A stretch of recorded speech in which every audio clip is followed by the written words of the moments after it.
R&B Money.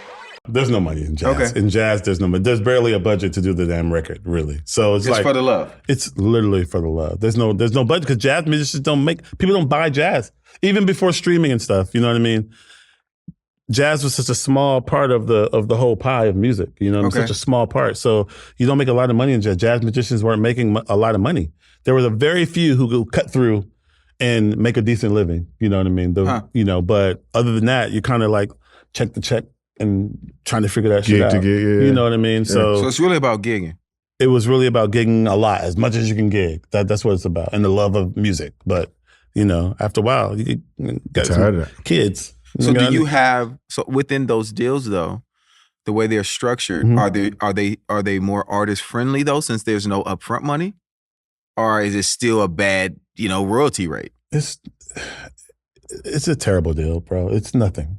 Wow. It was, especially back then when you're first getting signed, most jazz musicians are just happy to get signed. Right. You're just happy somebody's going to put your record out and distribute that joint. You know what I mean? Like literally to make a jazz record back then in 2005 for sure, you're lucky if your budget's like $12,000.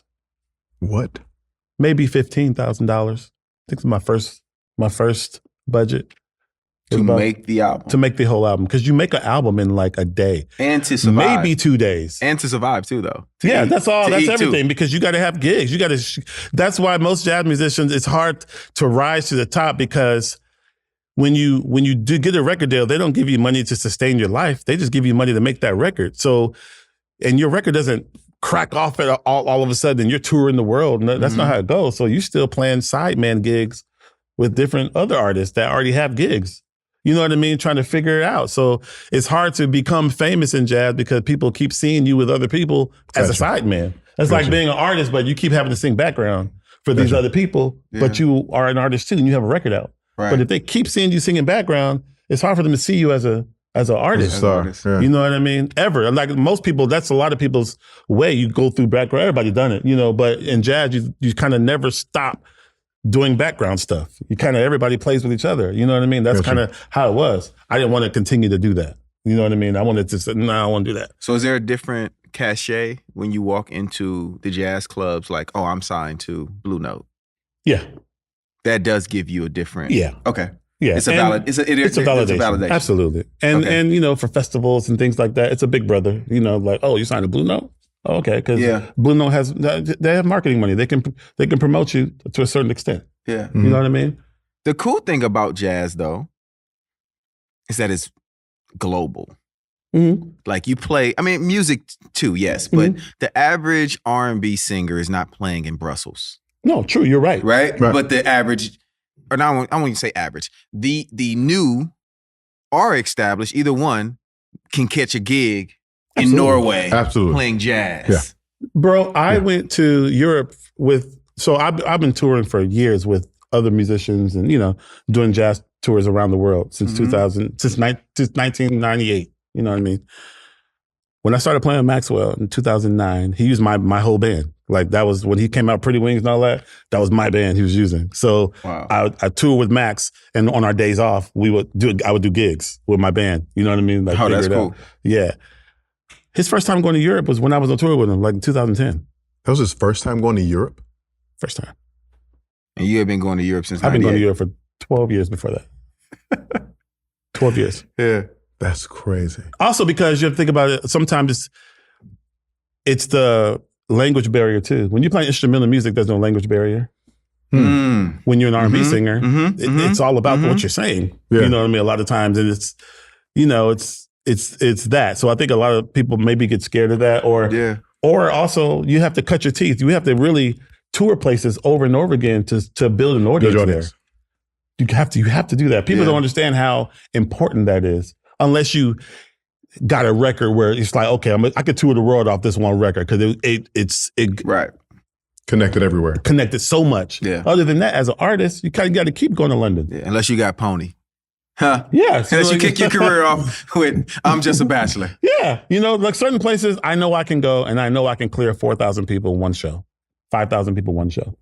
Just me, ticketed, not festival. Yeah. But because I kept going to country so many times, so much, and I toured it the right way. Yeah. You know what I mean? I know I can do that, because I just kept going back there over and over again. That's a thing you have to do. You have to do that. I was talking to PJ Morton about that literally like last week, the same exact thing. Because like you work, he's been doing this for a very long time too, touring. Yeah. And you got to go to those places that people don't necessarily go.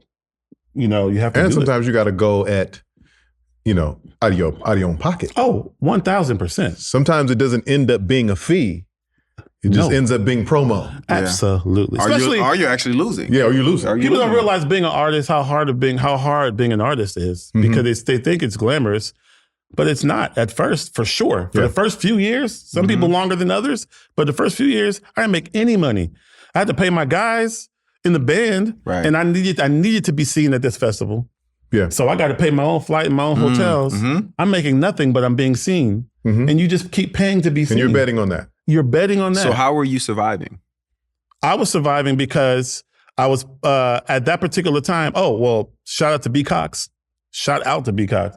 Because this was, so when I got signed in 2005, I made a thing. I said, you know what? From now on, I'm not going to play with any other jazz artist. I'm done playing with jazz artists because I don't want to be seen as a sideman. I want to be seen as a star. I want to be separate. And most jazz musicians don't do that. They get signed, they become an artist, but they'll play piano with the next person. Right. And it's like, they're seeing you right now play a sideman. They're not going to pay you top dollar when you go by yourself to play the same club. They're not going to do it. So I will only be sideman if it was in R&B or hip hop. Because I wanted to break into that. So I would only be sideman for Mos Def or Q. I was sideman for Q-Tip, Mos Def, Common, Maxwell. But those were things that were bigger than jazz. Those are gigs. Those are the gigs. You know what I mean? Yeah. And also, Brian was super cracking. This is 2005, 2006, 2007, 2008. Yeah.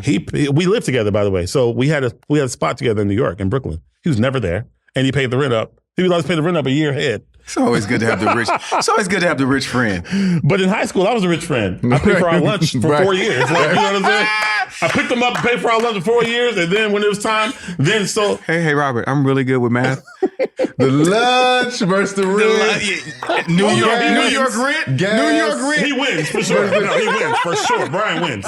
B. Cox wins for sure. I was just saying the thought. No, I for got sure. you. Yeah, It's the thought of I got you. Yeah. Absolutely. You know what I Absolutely. mean? He would come home. Like, we had a spot in Brooklyn. He would come to New York, come to the house just to get some shoes and stay at the W. Instead of hotel. I knew you were going to say I that. already knew. Yeah. You know that? Yeah. So I was able to say no to a lot of things because my rent was already paid. Yeah. It was a good, it worked out so great for me that particular way. It was specially made for me. Yeah. You know what I mean? Yeah. The art of being able to say no. The art of being able to say no. We live by that. And when to say no. You even when everybody else is like, yes, you got to do this. It's like, It's no for me. The no is more powerful sometimes. Absolutely.